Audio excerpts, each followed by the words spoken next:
ভাই শফিকের তো সব কিছুই শেষ হয়ে গেল, দল থেকেও বহিষ্কার হইল, আবার এমপি পদও স্থগিত ঘোষণা করা হইল। ওরে কি এইবার কোনোভাবে গ্রেপ্তারি পরোয়ানাটা বন্ধ করা যায় না? এই বয়সে কিভাবে ওই জেল জরিমানা সহ্য করবে? বেচারা তো আমাদের জন্য এ পর্যন্ত অনেক কিছুই করলো। ওরে কি কোনোভাবে গ্রেপ্তারের হাত থেকে বাঁচানো যায় না ভাই? কেমনে ওরে বাঁচাই বা হানিফ? একেবারে বিষয়টা পুরোটাই সরাসরি হয়ে গেছে। সব কিছু একেবারে শেষ কইরা তারপর আমাদের কাছে আইছে। এটা তো সম্পূর্ণ শফিকের ভুলের কারণেই ওর আজকে এই পরিস্থিতি হয়েছে হানিফ। এখান থেকে ওরে ফেরানোর আর কোনো রাস্তা নাই। ওকে এবার গ্রেপ্তার হইতে হইব। স্বয়ং প্রেসিডেন্ট নিজে এই বিষয়টা হ্যান্ডেল করতেছে। এখন প্রেসিডেন্টের উপর দিয়ে কি আর কথা বলা যায়? তাও সেই দিন আমি শফিকের বিষয় নিয়ে অনেক তর্কাতর্কি করছি। বেশি তর্কাতর্কি করা যাইব না এখন। সামনে সেক্রেটারি নির্বাচন, কথাটা মাথায় রাইখো। নির্বাচন তো সামনেই। এ নির্বাচন নিয়ে যে কাহিনী শুরু হয়ে যাইতেছে, শামসুর বিরুদ্ধে কাউকে তো কোনো রকমের কথা বলতে দেখলাম না সেই সময়। শামসুরে এখন দল থেকে বের করে দিছি, আর সকলের মুখে কথা পড়ছে প্রার্থীর তো এখন অভাব নাই। যে মোল্লা গ্রুপ জেল খাটতে খাটতে জীবন শেষ হয়ে যাইতে লাগছিল, স্বয়ং মোল্লা নিজেও পালায় পালায় বেড়াইতো, সে মোল্লা এখন সেক্রেটারি পদে নির্বাচন করার জন্য প্রার্থী হয়ে দাঁড়াইছে। এদের জন্য এত কিছু কইরা কি লাভ হইল আমাদের? এখন এরা আমাদের প্রতিপক্ষ হিসাবে মাঠে নামতেছে ভাই। মাঠে নামছে, তাতে কি হয়েছে? নামতে দাও, দেখি না কিভাবে তোমারে রাইখা ওরা নির্বাচিত হয়। আমি যেখানে তোমার পিছনে আছি সেখানে তোমার এত চিন্তা করার কোনো প্রয়োজন তো আমি দেখতেছি না। তোমারে কিভাবে নির্বাচিত করে নিয়ে আসতে হয় সেটা আমার খুব ভালো করেই জানা আছে। তুমি চাপ মুক্ত থাকো, দেখো তোমারে কিভাবে এখান থেকে নির্বাচিত করে নিয়ে আসি আমি। একটু আগে ভাই নওশাদ ফোন দিছিল, বলল মোল্লা নাকি প্রেসিডেন্টের সাথে বৈঠকে বসছিল। দেখেন গা, তলে তলে আবার কোন গুটু লাইন মনে হয় তৈরি করতেছে মোল্লা। আসলে আমাদের ভুল হয়েছে সেই সময়। সাথে সাথে যদি মোল্লা গ্রুপকে জামিনে বের কইরা না নিয়ে আসতাম, তাহলে এখন আর এই চাপগুলো নিতে হইতো না। ওদেরকে সেক্রেটারি নির্বাচন হওয়ার পরেই জেল থেকে বের করে নিয়ে আসাটা দরকার ছিল। আরে বাদ দাও তো ওদের কথা। ওদেরকে আর কয়জনের বা ভোট দিব? ওদের কি দলের ভিতরে সে আগের মতো প্রভাব আছে নাকি? একে একে শামসু ওদেরকে একেবারে ধ্বংস করে দিয়া তারপর দল থেকে বের হয়েছে। যতই পারাপারি করুক না কেন, কোনোভাবে ওরা আর নির্বাচনে জিততে পারবে না।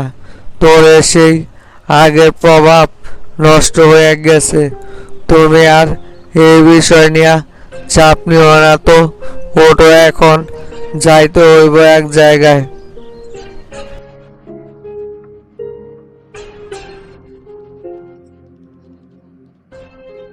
কিরে শামসু, আইসস তাহলে তুই?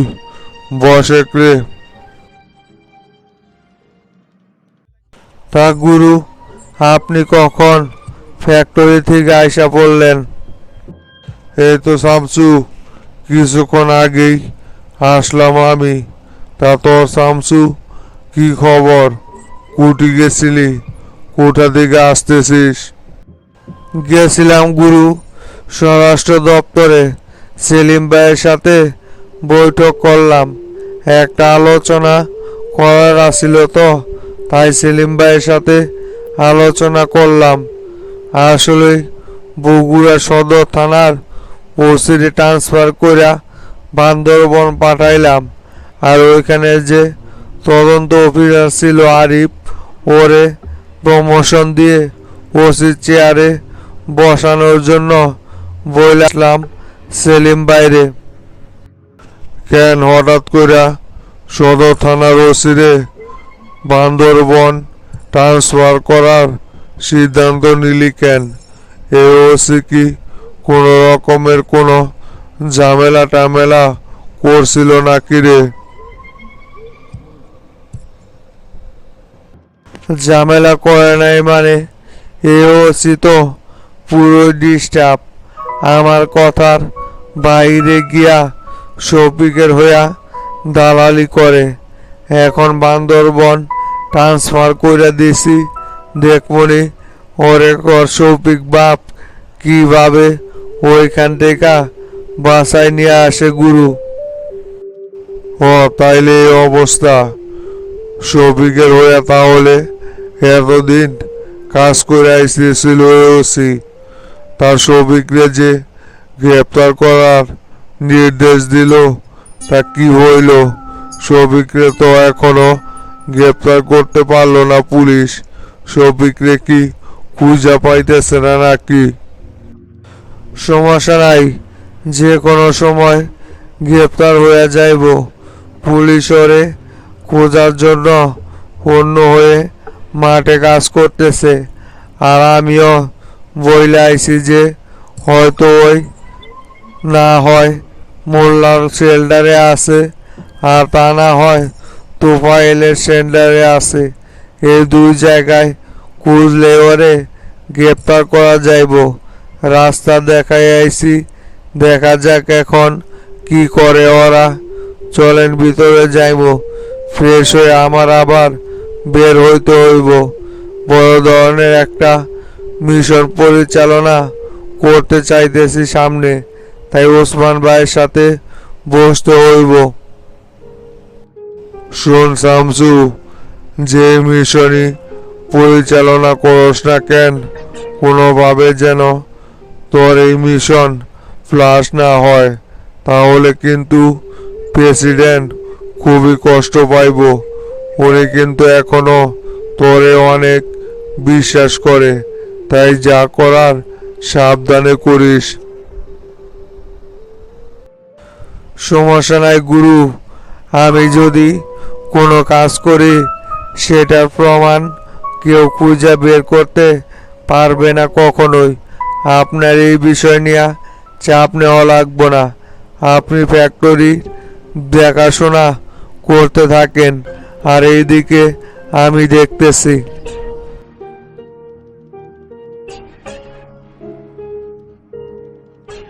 তাইলে মাস্টার, প্রথমে কি নন্দীগ্রাম উপজেলা দিয়াই শুরু করতে চাইতেছ নাকি?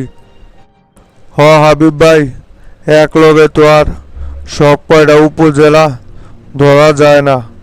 আস্তে আস্তে একটা একটা কইরা শেষ করতে হইব। নন্দীগ্রাম দিয়া শুরু করি, পরে বাদ বাকিগুলো এক এক কইরা ধরলেই হইবনি। দপ্তর সম্পাদকরে বইলা দিছি আমি নন্দীগ্রাম উপজেলার কমিটিতে একটা নোটিশ পাঠাই দেওয়ার জন্য। আর জনতা পার্টির বগুড়া জেলার যে ফেসবুক পেজ আছে, ওইখানেও একটা পোস্ট করে দিতে বলছি। দপ্তর সম্পাদক কি আপনার কাছে সাইন নেওয়ার জন্য যায় নাই গতকালকে? আমি তো ওরে আপনার কাছে পাঠাইছি। মাস্টার, গতকালকে বিকেলে দপ্তর সম্পাদক আমার চেম্বারে গেছিল। বলল তুমি নাকি পাঠাইছো নন্দীগ্রাম উপজেলা কমিটিটা বিলুপ্ত ঘোষণা করার ফর্মটা দিয়া। পরে আমিও সব কিছু পইরা টইরা সাইন করে দিছি। আর ফেসবুকে পেজে তো পোস্টও দেখলাম। ভালোই হয়েছে। এই নন্দীগ্রাম সবচাইতে বেশি দুর্নীতির সরাসরি হয়ে গেছে। ওদেরটা দিয়াই শুরু করছ, এটাই সবচাইতে বেশি ভালো হয়েছে। সারারা একেবারে সব কিছু লুইটা পুইটা খাওয়া শুরু করে দিছিল। কোনো কিছু আর দেখাশোনা নাই। যেমন কইরা শফিক সব কিছু উল্টা পাল্টা করে ফেলাইছিল। ওরা যে সেরা থাকবো এটাই তো স্বাভাবিক। ওই নন্দীগ্রাম কমিটিটা তো সভাপতি সেক্রেটারি দুইটাই শফিকের লোক ছিল। তো তারে সামনে রাইখা শফিক এই কমিটিটা টাকা খাইয়া দিছে। সেই জন্যই তো শফিকের মতো ওদেরও সেম অবস্থা। তো তারে দিয়া অনেক কারুবারু করাইয়া এই কমিটিটা সম্পূর্ণ ওরা নিয়ে নিছিল। অন্যান্য কমিটিতে তো একজন আমার লোক আর একজন তোতার লোক ছিল, কিন্তু এই কমিটিতে সভাপতি সেক্রেটারি দুইটাই ওদের ছিল। আমি তো আর তখন বুঝতে পারি নাই যে ওরা এইভাবে দুর্নীতির স্বর্গরাজ্য খুলে বসবো। সরল মনে আমিও শিকার হইয়া দিয়ে দিছিলাম কমিটিটা। এখন করবনি দুর্নীতি, কমিটিও বিলুপ্ত করে দিছি। আর ওইদিকে শফিকেরও কেরাসমতি সব শেষ হয়ে গেছে। এদের সাথে সাথে শফিকের যে কয়টা সঙ্গপঙ্গ ছিল, শুধু এদেরকে কমিটি থেকে বিলুপ্ত করলে হইব না, পুলিশ দিয়াও ধইরা দিতে হইব। সরকারের টাকা আত্মসাৎ কইরা নিজেদের ব্যাংক ব্যালেন্স অর্থ বাড়ায়। এইবার প্রত্যেকটার জায়গা মতো হাত দিতে হইব মাস্টার। একটাও যেন কোনোভাবে এই দুর্নীতির টাকা হজম করতে না পারে। প্রত্যেকটারে পুলিশ দিয়া ধরাই দিতে হইব। শুধু কমিটি বিলুপ্ত করলেই হইব না, সাথে সাথে আইনি ব্যবস্থাও নিতে হইব এদের বিরুদ্ধে। গতকালকের নিউজ দেখার পর দেখেন গা, শফিকের লোকজন এমনিতেই কতগুলো গা ঢাকা দিয়ে ফেলাইছে। ওরা বুঝা ফেলাইছে যে শফিকের পিছনে থাইকা কত বড় বাঁশটা খাইছে এক একজন। শফিক তো সবাইরে এতিম কইরা জেলখানায় চলে যাইব।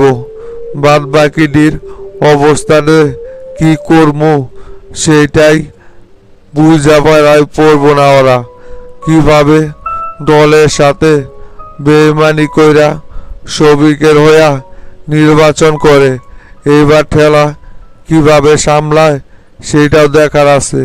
তার তোতা কই? তোতারে তো দেখতে পারতেছি না।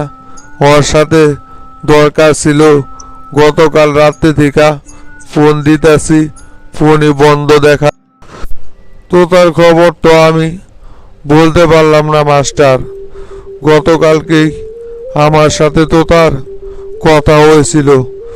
আমারে বলতেছে যে ওরা নাকি ঠিকাদারি একটা লাইসেন্স বানাইবো। অবৈধভাবে টাকা পয়সা ইনকাম না কইরা বৈধ পথে টাকা পয়সা ইনকাম করতে চায়। সেই জন্য আমারে বলল ঠিকাদারি একটা লাইসেন্স বানাই দেওয়ার জন্য। আমিও ওরে বললাম যে মমিনের কাছে যাইয়া আমারে ফোনটা ধরাই দিস, আমি সব কিছু বইলা দেমনি। পরে উইটা চইলা গেল। এখন পর্যন্ত তো আমারে ফোন দিল না। বলল যে ওইখানে যায় আমারে ফোনে ধরাই দিব। পরে কি হইল আর তো আমারে ফোন টোন দেয়। ওই তো এইভাবে ফোন বন্ধ করে রাখার কোনো কথা না, নাকি আবার পুলিশে ওরে ধরে নিয়া চলে গেল। যেই তালে এ মামলা নিয়া উপর মহল থেকে পুলিশের উপর চাপ প্রয়োগ হয়েছে। আর এ চ্যাংরাও তো কোনো কিছু মাইনা কুইনা চলতেছে না, ওপেনে চলাফেরা কইরা বেড়াইতেছে। কখন যে আবার মোচর দিয়ে তুইলে নিয়ে যায় তার তো কোনো গ্যারান্টি নাই। গতকালকে থেকে ফোন বন্ধ। আমার তো আবার অন্যরকম মনে হইতেছে, যদি চ্যাংরাডারে পুলিশে ধরে নিয়ে যায়। তোমার কথা তো একেবারে ফালাই দেওয়া যায় না মাস্টার। এরকম হইতেও পারে। আমিও ওরে বারবার কালকে সতর্ক করছি, বলে এই বিষয় নিয়ে কোনো রকমের কোনো চাপ নিতে পারবো না। শামসু ভাই বলছে বিষয়টা দেখবে, শামসু ভাই দেখবেনি।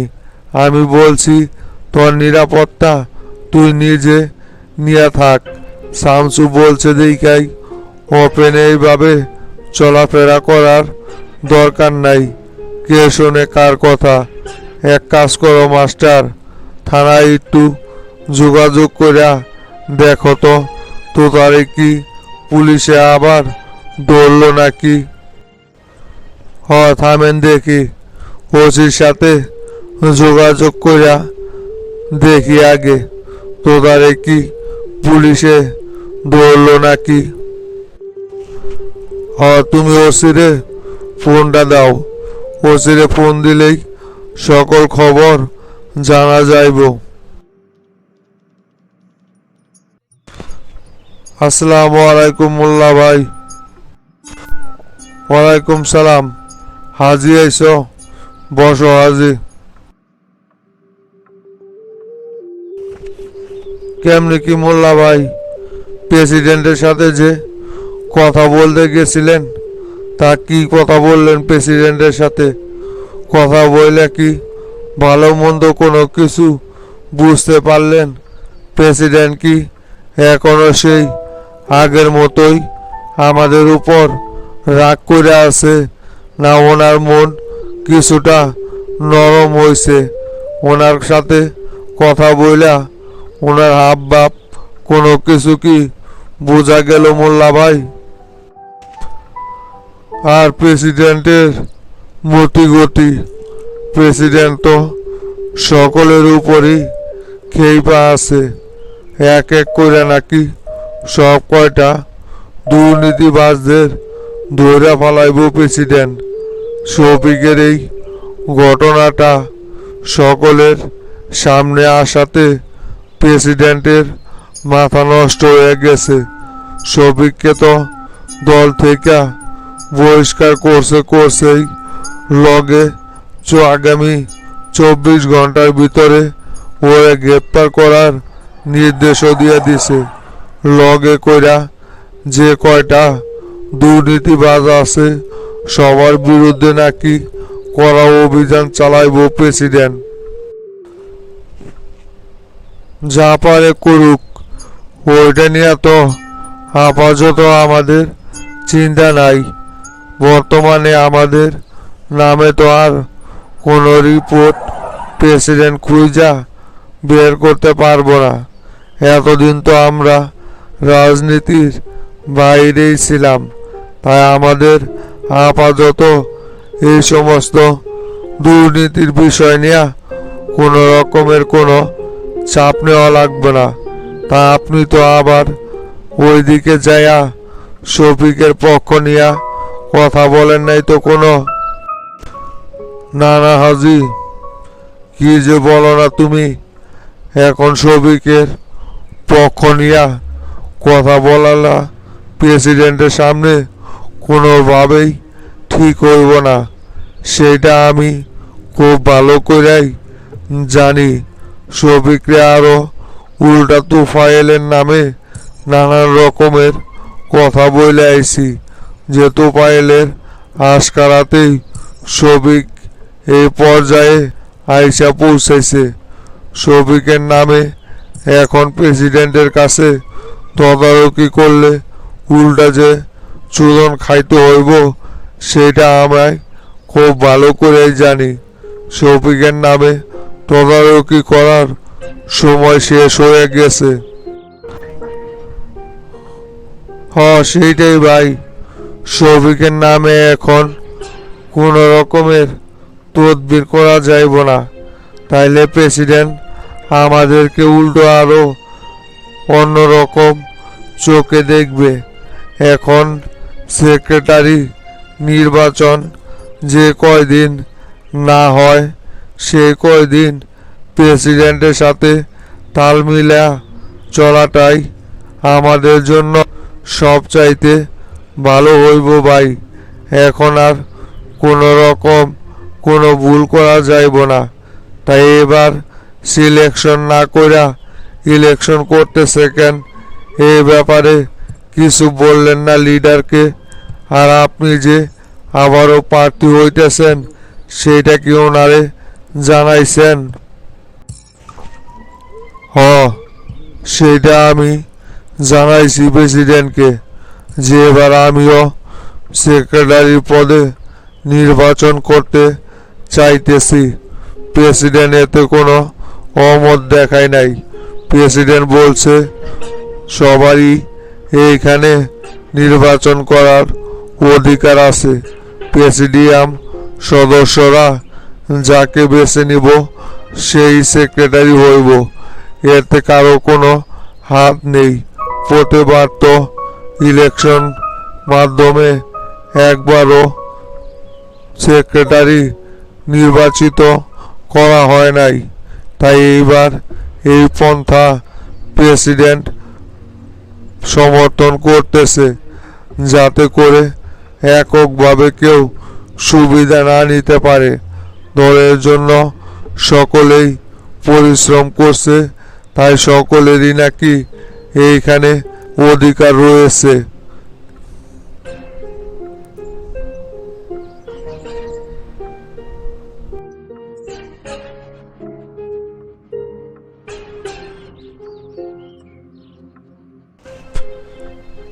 দেখা যাক হাজি, সামনে কি হয়। চলো এবার ওঠো, এক জায়গায় যাইতে হইব। আচ্ছা ঠিক আছে, তাইলে চলেন।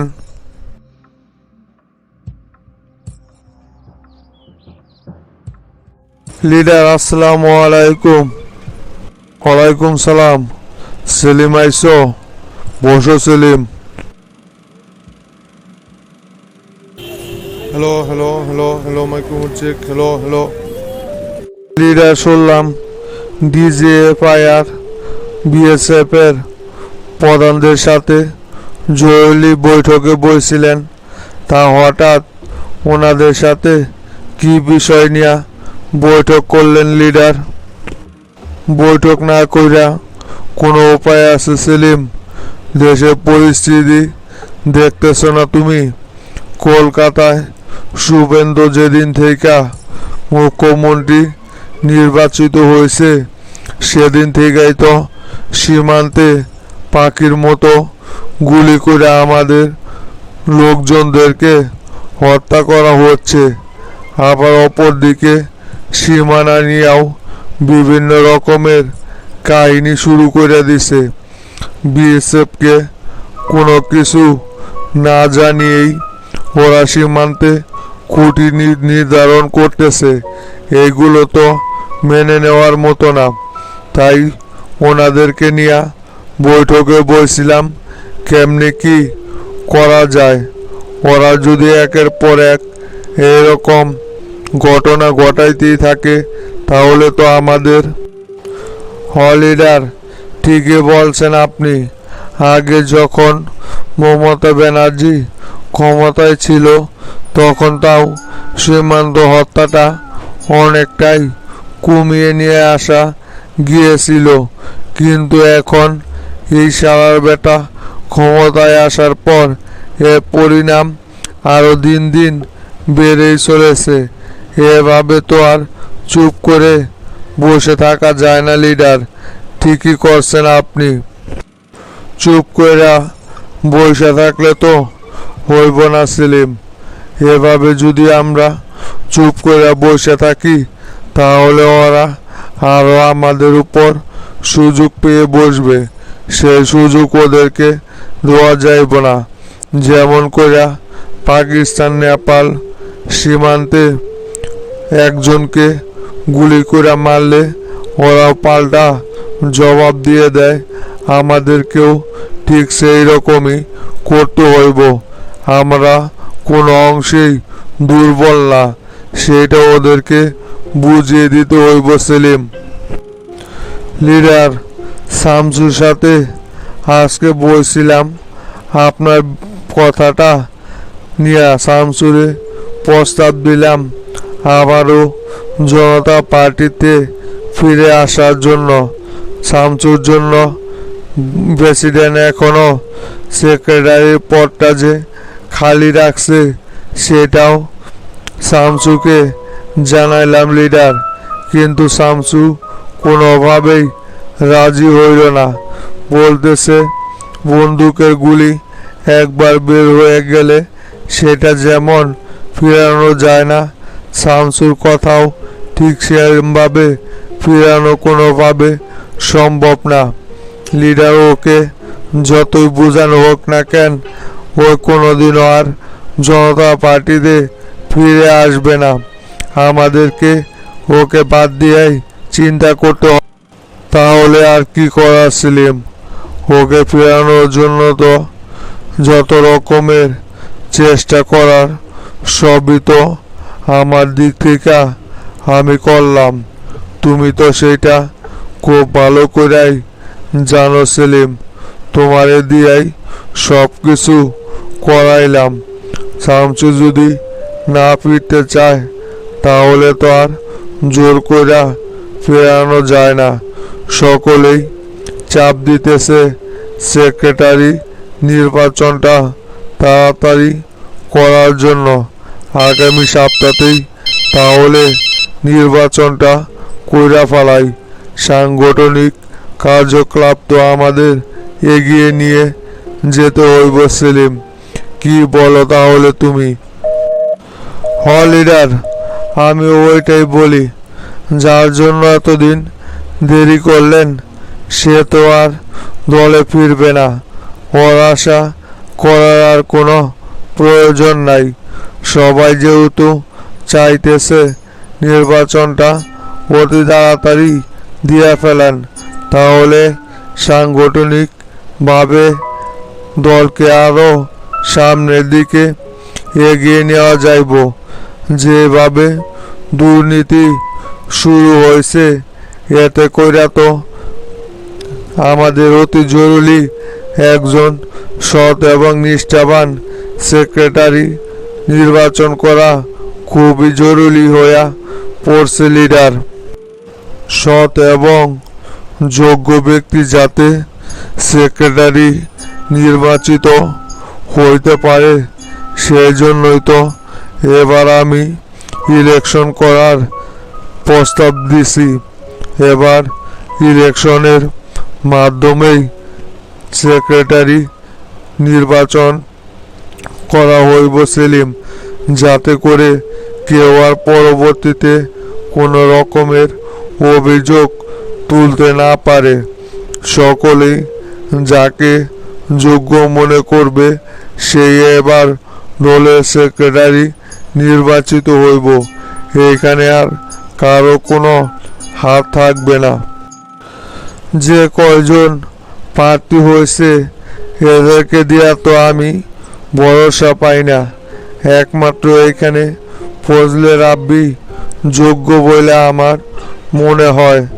অপরদিকে মোল্লা আবার তোফায়েল গ্রুপ থেকে হানিফরে দাঁড় করানো হয়েছে। এদের সবার বিরুদ্ধেই তো নানান রকম অভিযোগ আছে। আর আমার তো মনে হইতেছে এই দুজনের যে কোনো একজনই নির্বাচিত হইব। ফজলের আব্বি যদি এখানে যোগ্য ব্যক্তি থাকে তাহলে সবাই যদি সেটা মনে করে তাহলে ওই নির্বাচিত হইব। এতে তো আর আমার কোনো আফসোস নাই। আর তোমারে যে নির্দেশ দিয়েছিলাম শফিকরে আগামী 24 ঘন্টার ভিতরে গ্রেপ্তার করার জন্য, সেটা কি করলা? পুলিশরে আমি নির্দেশ দিয়ে দিছি।